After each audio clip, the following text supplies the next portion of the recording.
Quer saber como o Brasil está preparado para a COP30? Este é o tema do episódio de hoje.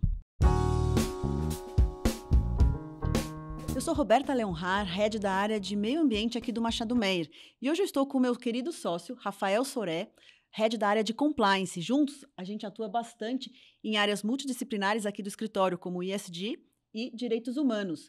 E hoje a gente tem uma convidada super especial, estamos muito contentes de tê-la aqui, Júlia Cruz, secretária, vou falar direitinho a sua denominação aqui, secretária de Economia Verde, Descarbonização e Bioindústria do MIDIC. Seja muito bem-vinda, Júlia.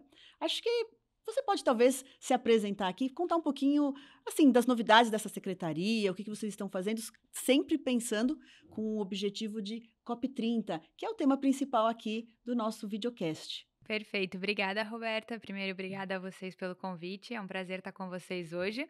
E o nome da secretaria é grande, mas tem um motivo dele ser grande, que é justamente essas são as áreas que a gente foca. Então, quando a gente fala de economia verde, descarbonização e bioindústria, o que isso consiste na prática do nosso trabalho, né? Em tempos de COP30, em que tanta luz tem se dado não só para o sistema internacional, mas sobre a interação do sistema internacional com o doméstico, com o sistema brasileiro, é importante a gente ressaltar que o Brasil está muito bem posicionado para receber a COP e para se colocar como um ator protagonista nesse novo momento que o mundo está vivendo. Por quê? Porque quando a gente fala de transformação ecológica para uma transição para uma economia de baixo carbono, o Brasil já tem ativos que o colocam numa posição única. A gente tem uma matriz energética muito limpa, a gente também tem um histórico de desenvolvimento tecnológico e até de cultura com bioindústria, graças ao Proálcool que vem lá dos anos 70, né? E como um ator internacional, a gente tem muita legitimidade. A Eco 92, que foi no Rio de Janeiro, depois a Rio +20, fizeram com que o Brasil sempre fosse muito associado à pauta da sustentabilidade. Essas grandes discussões sempre estiveram aqui e o Brasil assumiu a liderança nelas ao longo do tempo. Além disso, o Brasil se coloca de forma única no sistema multilateral como alguém que consegue fazer pontes entre diferentes tipos de atores, entre países em desenvolvimento e países com economias fortes, entre países pequenos e grandes, entre países que se alinham mais a uma potência ou a outra. E todas essas razões fazem com que seja possível transitar muito bem num espaço como a COP. Para que a gente transite bem nesse espaço, como eu disse, a gente tem que garantir que a lição de casa está bem feita. Então, a gente vai falar disso ao longo da conversa, mas só para adiantar um pouquinho, a forma como eu vejo isso é a gente tem que conciliar o longo prazo, então garantir que a lei do mercado de carbono vai ser bem implementada, que a indústria está fazendo todos os investimentos para que o parque industrial brasileiro seja um parque verde, que a gente elabore os mecanismos de financiamento que vão operar nas próximas décadas, privilegiando a economia verde, mas a gente tem que garantir que tudo isso também se transforme em benefícios para a população agora. A pauta é urgente, porque as pessoas já estão sofrendo os efeitos da mudança climática. Não preciso lembrar todos do que foi o Rio Grande do Sul ou que foram os incêndios florestais. E, ao mesmo tempo, se a transição ecológica, a transformação ecológica não se traduzir em benefícios imediatos, as pessoas perdem a confiança de que isso pode ser bom para elas. Então, a gente precisa conciliar esse longo prazo e esse pequeno prazo em cada uma dessas áreas, bioeconomia, bioindústria, transição energética. Então, é isso que a gente faz lá, tenta conciliar esses mundos. Só isso, Júlia. Fácil. Eu tenho uma coisa super bacana que você trouxe, Júlia, porque a gente já discutiu algumas vezes, daqui a pouco eu vou falar disso também, sobre, né, o fato de que dentro do governo brasileiro existem várias pastas que lidam com temas relacionados a ESG.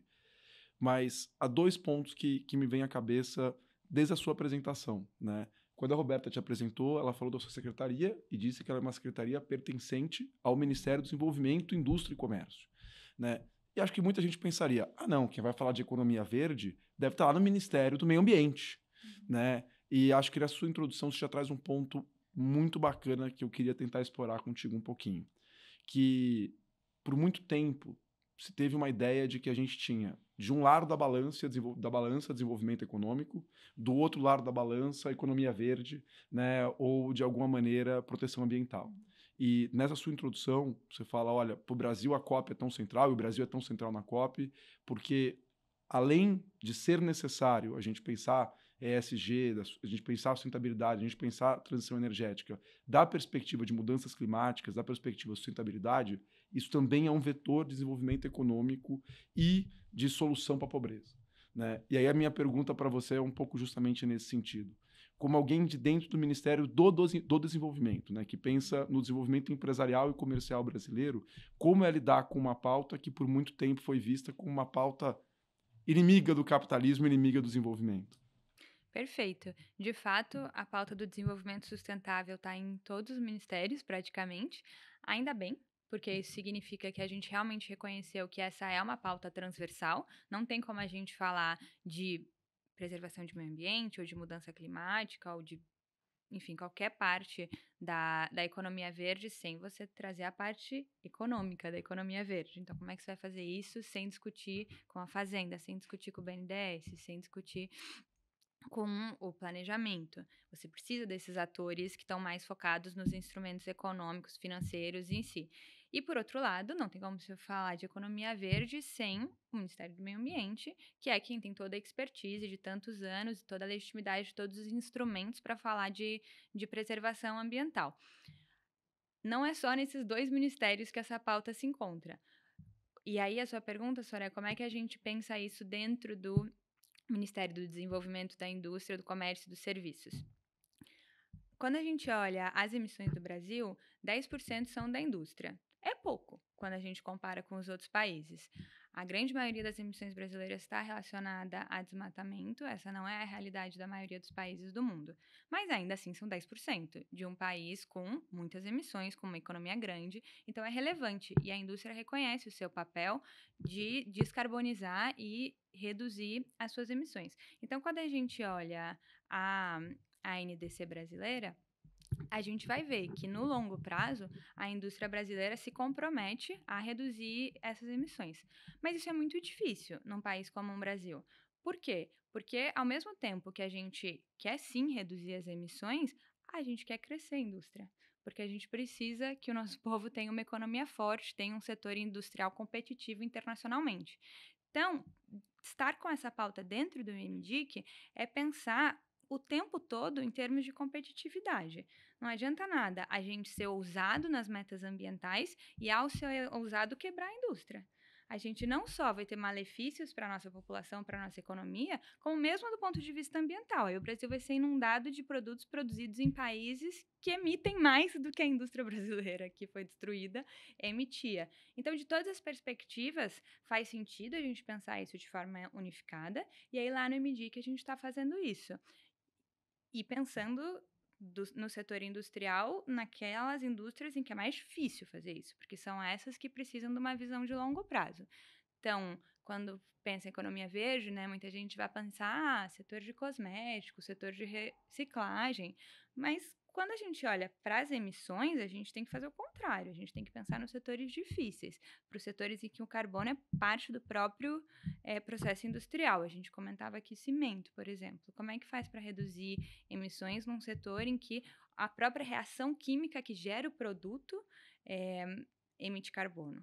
Então, a gente olha em muita parceria com o setor, como é que você faz para reduzir emissões nesses cenários mais complexos, sem aumentar o custo de tal forma que perca a competitividade aqui dentro e lá fora. Trazendo um pouquinho do que você falou, Soraya, na sua fala e também na resposta da Júlia, eu aqui me lembrei, quando eu era nova, lá em 2005, eu fui fazer, na verdade em 2002, eu fui fazer meu LLM em Londres, e eu falei assim, bom, vou conversar aqui com pessoas que à época eram autoridades e continuam autoridades até hoje em direito ambiental. Então eu falei com o ministro, à época não ministro, mas com o ministro Herman Benjamin e também com o ministro Everton Vargas, e os dois me falaram a seguinte informação: você vai fazer mestrado, tem essa oportunidade, vai fazer mestrado em Londres, em direito ambiental? Faça uma matéria de direito econômico. Eu falei assim, ai meu Deus do céu, vou fazer uma matéria de direito econômico lá, né? Não sei, a gente faz a faculdade aqui de Direito, não foca tanto em Direito Econômico. Então, eu falei assim, bom, se as duas pessoas que eu estou fazendo pergunta, né, me falaram, faça uma matéria de Direito Econômico e também de Direito Financeiro, bom, eu fui lá e fiz, e eu vi que isso foi muito importante para a nossa prática aqui no escritório, que nós somos uma, né, pelo menos na minha área aqui de Direito Ambiental, super relacionado à economia e às indústrias, né? Então, como é importante a gente ver essa multidisciplinaridade em todos os setores, agora também no governo dessa forma, né, e muito bem representada aqui pela Júlia, que está sentada aqui conosco hoje. Eu queria fazer talvez, a gente está aqui falando de indústria, estamos falando de transição energética, COP30, mas eu sei que também o seu background, né, por isso eu lembrei aqui do meu, de muitos anos atrás, é muito focado em direitos humanos. Então, se você pudesse também trazer um pouquinho assim dessa pauta de direitos humanos e COP30 aqui para os nossos ouvintes, acho que seria bastante bacana, né? As pautas estão 100% relacionadas. Quando a gente pensa na indústria que a gente quer, e aí vou jogar um pouquinho para o jargão do governo, uma das estratégias do governo é a neoindustrialização, por meio da ANIB, que os espectadores devem conhecer, é a Nova Indústria Brasil. Um dos pilares da Nova Indústria Brasil é que a indústria deve ser verde e inclusiva. Então, essas duas pautas estão associadas já lá na missão, já lá no nome, mas nem precisava ter o inclusive, eu acho, porque quando a gente fala de desenvolvimento sustentável, já é inerente ao conceito que ele precisa funcionar para o meio ambiente, precisa funcionar para as pessoas. Porque se não está funcionando para as pessoas vão buscar sua sobrevivência e a coisa não é sustentável, não no sentido de desenvolvimento sustentável, mas ela não se perpetua no tempo. As pessoas precisam sobreviver. Então, qualquer estratégia de preservação precisa considerar que as pessoas que vivem ali estejam incluídas, senão elas vão boicotar aquela estratégia, desmatando, vendendo madeira ou, enfim, minerando de forma prejudicial ao meio ambiente. O que você tem é que pensar em estratégias conjuntas. Como é que isso se revela na prática? A gente pode pegar, por exemplo, as cadeias de produção amazônicas, o açaí, para usar um exemplo que todo mundo conhece. O açaí é um produto que tem valor agregado altíssimo fora do Brasil quando ele é beneficiado, quando ele se transforma em um superalimento, por exemplo. Quando você pega a ponta da produção do açaí, é muito comum que as condições de trabalho sejam ruins. Que na ponta da cadeia você tem uma pessoa subindo numa árvore, às vezes até uma criança, sem nenhum equipamento de segurança. E aí você olha essa cadeia e você fala, puxa, se a gente adensar essa cadeia, tornar ela mais complexa, não no sentido ruim, mas no sentido de torná-la uma cadeia com mais tecnologia, com processos produtivos mais sofisticados, o que vai acontecer com isso? Você vai pegar o valor gerado por esse produto de alto valor agregado vendido no mercado internacional e você vai distribuí-lo melhor ao longo da cadeia até se aproximar daquela pessoa que está hoje subindo na árvore sem equipamento de proteção. E para fazer isso, você precisa de estratégias que levem tecnologia, levem capacitação, levem mesmo fiscalização para a cadeia de produção desde o início. Então, é difícil pensar para mim a área verde e a área dos direitos humanos como separadas. Elas estão 100% integradas e foi bom ter esse passado nos direitos humanos, porque eu já trouxe essa parte da discussão comigo e agora estou integrando ela a uma visão de desenvolvimento, de como é que você faz isso funcionar para aquela pessoa, mas também para o Brasil como um todo.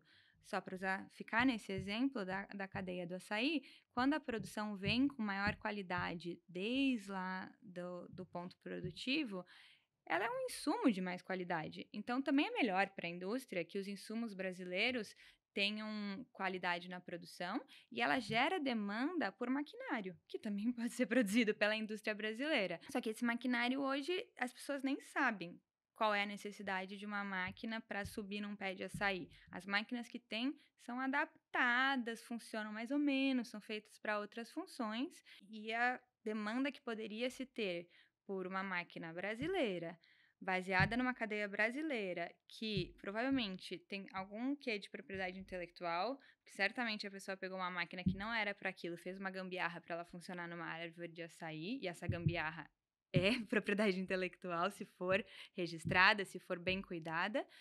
tudo isso poderia sair de uma cadeia que hoje deixa muito pouco dinheiro no Brasil. Mas pode mudar. Pegando esse ponto que é super bacana, vou fazer uma digressão longa, mas me acompanhe porque vai ser complexa a pergunta. Eu acho que na primeira fala, você falou do curto prazo, do longo prazo, e a gente relacionou isso à COP. E acho que o ponto que a gente endereçou na segunda era de que por muito se falou de desenvolvimento sustentável, a parte do sustentável, como um risco para as indústrias, ou seja, se você não fizer a transição energética, você pode perder negócio no futuro. Né? E você trouxe muito bem a ideia de que para o Brasil não é só um risco, para o Brasil é também uma oportunidade, porque o Brasil está bem posicionado. E acho que é um ponto central que você fala da gente para a COP, o protagonismo que o Brasil tem, a legitimidade que o Brasil tem também, o fato de a gente ter tecnologia focada nisso há bastante tempo, talvez a nossa revolução industrial esteja mais perto de uma indústria verde. Puxando a pauta dos direitos humanos, você foi humilde quando a Roberta pediu para você se apresentar, não falou, mas então eu falo. Você trabalhou em órgão multilateral, a Júlia trabalhou na Comissão de Direitos Humanos da ONU. Né? E o multilateralismo, né, de que a COP, inclusive, faz parte, né, tá num momento de questionamento global. Né, é um momento difícil. E ele é muito central na discussão de transição energética, na discussão de um desenvolvimento sustentável, como a gente tem falado. E relacionando isso com a questão dos direitos humanos que a Roberta já introduziu, eu queria te perguntar um pouco sobre como você imagina a gente conseguindo lidar com os desafios que o Brasil tem em direitos humanos para que as nossas fragilidades não virem bandeiras internacionais de protecionismo comercial. O que eu quero dizer é, a gente tem vários setores da economia brasileira, eu vou pegar um exemplo aqui da agroindústria, que é o café, por exemplo, que tem desafios em direitos humanos na cadeia. Né? E a gente vai ter outros 500. Ou seja, a gente vai ter pequenos produtores, muitas vezes, que ainda não foram preparados e que não têm trabalhadores nas melhores condições, ou eles próprios não estão nas melhores condições. E a gente tem, ao mesmo tempo, a possibilidade que entre em vigência, logo mais, normas internacionais que barrem a importação de produtos quando eles não tiverem certificação da cadeia produtiva adequada, da perspectiva do E, do S e do G. Ou seja, o café brasileiro poderia perder mercado, por exemplo, por uma questão de direitos humanos. A União Europeia já deu uma pausa na norma europeia, na CSRD, né? Mas a gente espera que isso possa virar uma bandeira internacional para barrar produtos brasileiros. Olhando para essa ideia de riscos e oportunidades e para o momento que a gente vive, chegando na COP30, político internacional, como você enxerga que a indústria brasileira, e olhando também para a agroindústria aqui, pode se preparar para explorar as oportunidades e fazer frente a esses riscos de protecionismo? Eu acho que a sua pergunta, ela traz 2 tipos de resposta. O primeiro é, o Brasil tem que fazer a lição de casa. E aí, quando eu falo Brasil, eu falo governo. Por exemplo, a gente já tem a lei do mercado de carbono, que eu referenciei poucos minutos atrás, mas a gente precisa da regulamentação. A gente precisa efetivamente operacionalizar o sistema de créditos de carbono no Brasil. E aí, não só o governo, mas também as empresas precisam se preparar para um mundo em que todas essas questões do E, do S e do G são relevantes. Mas isso também significa que a gente precisa que as regras do sistema internacional sejam justas e reflitam os interesses brasileiros. O sistema multilateral ele é essencial, ele é necessário, especialmente para resolver problemas globais como é a mudança climática, mas ele também reflete um mundo de interesses. Quando as regras internacionais estão sendo negociadas, os países europeus, que têm muita legitimidade na pauta ambiental, estão negociando a partir dos interesses deles. Os interesses do Brasil, que é um país, por exemplo, com muito foco em bioeconomia, em biocombustíveis, não necessariamente são os interesses da Europa, em que não tem terra disponível para plantar. Isso é reconhecido quando a gente olha as propostas do que vem de lá? Não necessariamente. O foco deles é outro. Não é em biosoluções. Até é parte dos sistemas e etc., mas não é o foco deles porque não é a realidade deles, não é o interesse deles. Eles querem colocar temas que são relevantes na Europa. Da mesma forma, o Brasil tem que garantir que, se a gente tem uma matriz energética limpa, se a gente tem um histórico com biocombustíveis, isso tem que contar. Isso não pode ser deixado de lado. Isso é muito relevante e vai ser cada vez mais. Só para ficar no exemplo que eu estava tratando, mas tem outros, existe o imposto sobre o carbono, na Europa é o CBAM. Ou seja, o que isso significa para o espectador que não é da área? Que um país que não tem o mercado de carbono, o produtor, quando vai exportar, ao chegar na fronteira, se ele não conseguir comprovar que o país dele, enfim, tem formas de limitar a carbonização, digamos, né? Se aquele produto tem um carbono incorporado, como eles chamam, ele tem que pagar um imposto maior para entrar naquele mercado. Isso afeta diretamente perda de competitividade. Mas como é que vai ser determinado isso? O que é um produto que tem carbono incorporado? Quais são os critérios para determinar isso? Porque você pode, por exemplo, manipular esse sistema de um modo que aquele produto que o seu país manda e que tenha considerado baixo carbono para você ficar mais competitivo e de outro alto carbono, né? Um mercado altamente manipulado. Então, é por isso que é importante que o sistema multilateral exista, seja atuante, todos temos que defender esses fóruns. B, que ele reflita os interesses não só de um tipo de país, mas de países em desenvolvimento, países que têm mais terra ou menos terra, que têm um histórico, que estão fazendo biocombustíveis a partir de terras que eram degradadas. Nem todo biocombustível vem de áreas que poderiam ir para a agricultura ou que poderiam ter florestas. No Brasil, a gente tem um programa sério que está andando a passos largos de recuperação de áreas degradadas. Isso funciona de vários jeitos para a preservação de meio ambiente. E precisa ser reconhecido, precisa estar dentro do sistema, precisa estar dentro do cálculo. E sobre essa ideia do que o governo, a lição de casa que o governo precisa fazer. E para as empresas, pensando na cadeia de valor aqui para direitos humanos. Você acha que a gente tem vulnerabilidades aqui no setor? Você acha que tem investimento que possa fazer? E como as empresas podem atuar junto ao governo nisso? Sem dúvida. Aí tem todo um trabalho da porta para dentro das empresas, né, que precisa ser feito, de devida diligência na cadeia, de entender quais são os principais riscos do negócio, como é que você mitiga esses riscos quando é possível, como é que você compensa quando não é possível. E é interessante porque é até um processo parecido, se a gente pensa possíveis riscos a direitos humanos e possíveis danos ambientais, são processos bem parecidos, são mecanismos muito parecidos que as empresas precisam incorporar no seu dia a dia. E é por isso que a gente tem uma área multidisciplinar de ESG, né? Sem dúvida nenhuma. Não foi combinado, viu, pessoal? Não vai, a Júlia bem disse. Né? A gente assina embaixo. Né? A gente assina embaixo. Então, tem tudo a ver com o jeito que a gente tem falado, né? Porque a gente, né? A Roberta, quando me apresentou, falou sócio da área de compliance. E muitas vezes as pessoas pensam, não, compliance é algo que você pensa em anticorrupção. Então, você faz devida diligência dos seus fornecedores para ver se você não está contratando alguém que é PEP, né? E você não está pagando, talvez, para uma empresa de um político que você tem interesse, tem que olhar com calma. Mas a mesma devida diligência que você faz para ver se você não está contratando de PEP, você está vendo se você não está contratando de alguém que está na lista suja do trabalho escravo ou de alguém que está degradando, né? Então, esses programas, eles se integram, né? Obrigada, Soré. Acho que eu vou então aqui tomar a palavra novamente. A gente conversou bastante de multidisciplinaridade, de relações de trabalho, de relações de direitos humanos com desenvolvimento sustentável. Eu acho que faltou um ponto, Júlia, que se você pudesse, por favor, trazer um pouquinho da sua posição, da posição do Brasil, né, nesse ponto específico, que é a circularidade. Eu acho que esse é um ponto que os nossos espectadores gostariam de ouvir. Perfeito, Roberta, obrigada. Circularidade é um desses temas que todo mundo conhece desde pequeno, né? Reciclagem, a gente aprende na escola, precisa separar o lixo, mas é interessante a gente pensar isso como uma pauta que evolui ao longo do tempo. Então, por que a gente separa o lixo?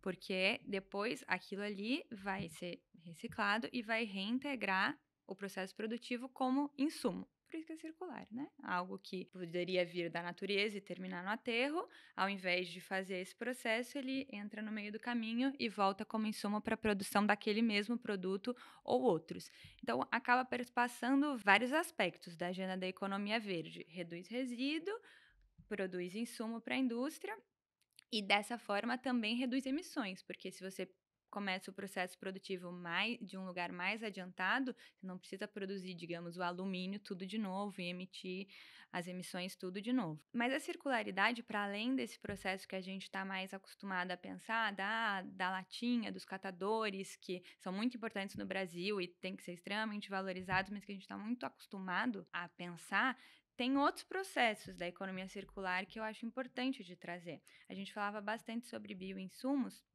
Tem toda uma discussão sobre bioprodutos no Brasil que não parte só das grandes refinarias, dos grandes processos produtivos. A produção de biocombustíveis, por exemplo, pode ser descentralizada. O que eu quero dizer com isso? Puxa, você tem lá uma fazenda de cana, digamos, ou uma cadeia produtiva de açaí, para ficar no exemplo que a gente já usou. Tem o produto que sai disso, o açúcar, o açaí, mas tem também resíduos que saem, a palha da cana, ou a casca, o caroço. O que acontece com isso? Se a gente tiver uma biorrefinaria pequena no próprio local, na fazenda ou no local que está produzindo açaí, você pode pegar esse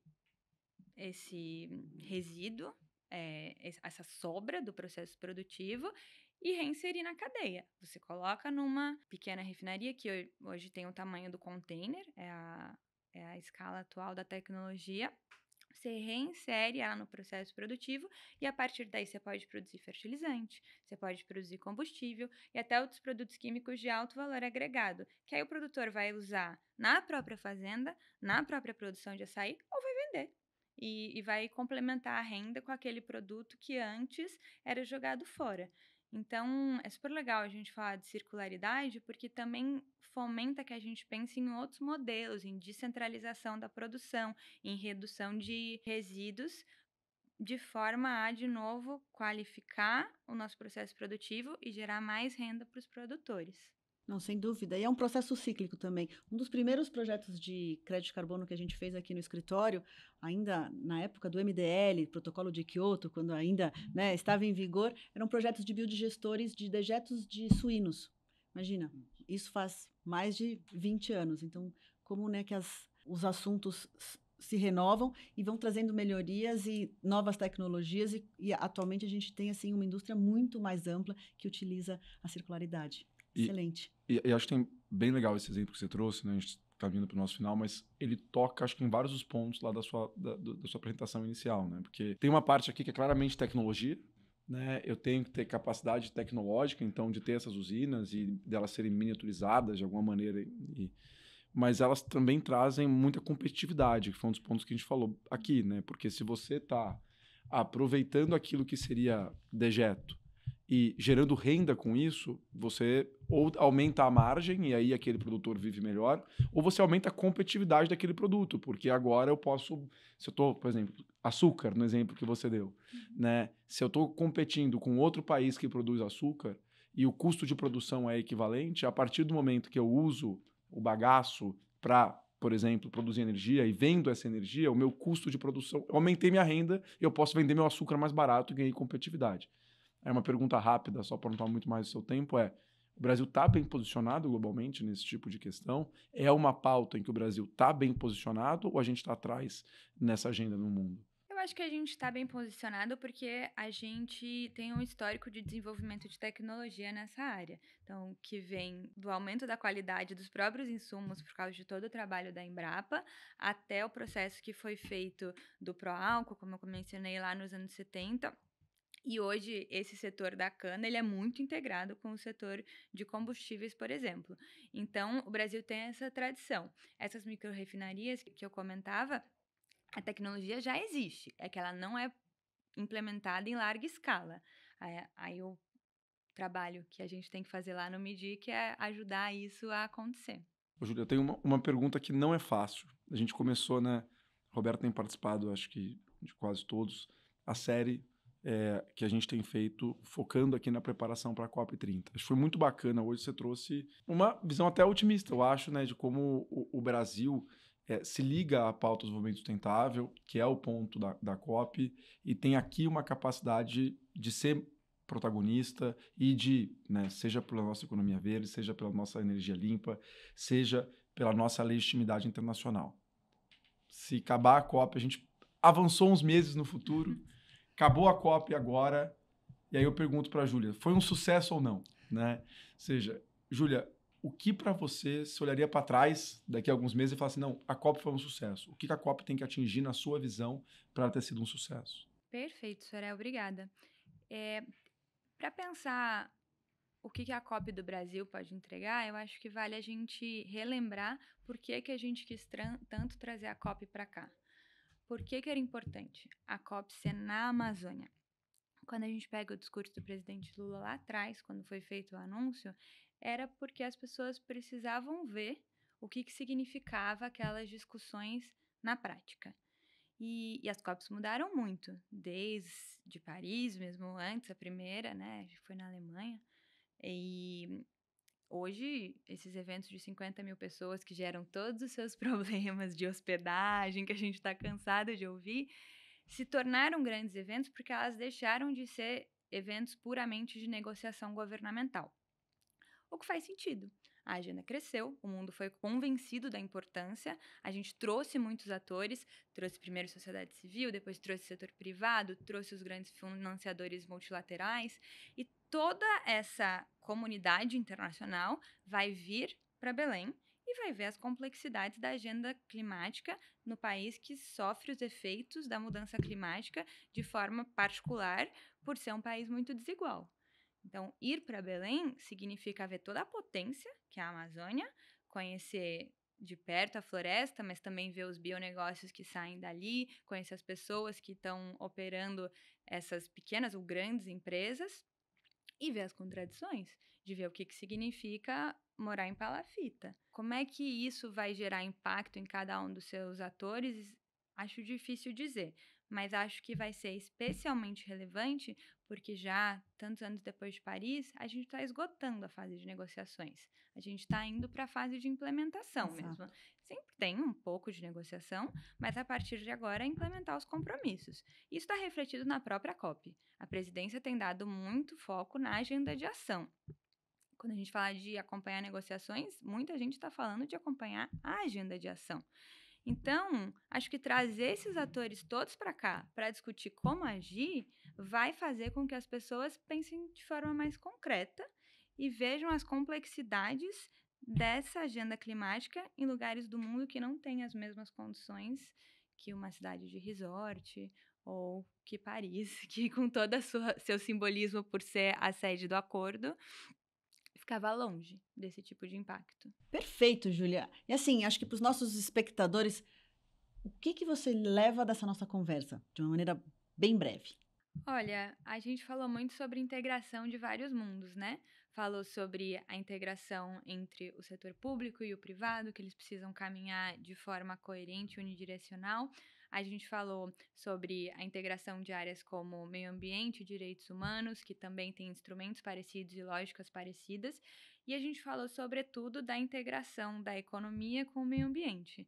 É possível ser competitivo e ser mais do que competitivo, ser protagonista, se essas agendas se fortalecem. Júlia, é muito bacana nesse momento. Acho que a gente tem uma mensagem otimista nesse setor. Eu acho que foi muito legal o papo com você também por isso, porque eu acho que, né, no momento em que a gente fica preocupado com o multilateralismo, fica preocupado se a agenda ESG tá sob ataque, acho que é muito importante para a gente ouvir também sobre como essa agenda pode ajudar o Brasil não só a ter um desenvolvimento alinhado com metas sustentáveis da perspectiva ambiental, social, mas também a ter um desenvolvimento econômico para a gente conseguir fazer frente aos desafios sociais que o país tem.